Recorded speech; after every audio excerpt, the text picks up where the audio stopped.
வீரனும் நான் தான். அதில் ஒரு பங்கு சின்னது எனக்கு கிடைச்சது.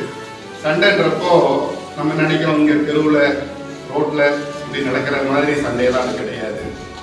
உயரமான மலை பிரதேசம் காஷ்மீர், அழகான ஒரு மலை பிரதேசம்.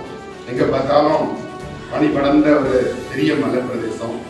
சும்மா இங்கேருந்து அவ்வளோ தூரம் ஓடுறப்ப மூச்சு எப்படி வாங்கும் இல்லையா? அங்கே ஆக்சிஜன் ரொம்ப ரொம்ப கம்மி. அதாவது இப்போ கார்கில் யுத்தம் நடந்த இடத்துல பார்த்தீங்கன்னா -0 தான் அங்கே இருக்கிறது. நான் அதுக்கு மேலேயும் சர்வீஸ் பண்ணியிருக்கிறேன்.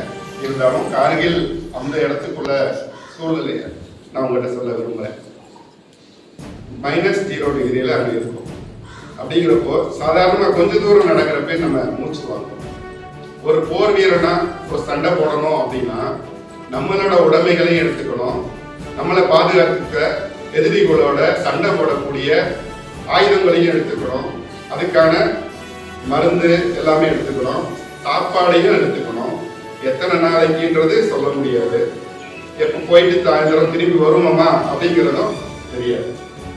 அப்போ அதுக்கு தகுந்த மாதிரி நம்ம ரெடி ஆகிட்டு சண்டைக்கு போகணும்.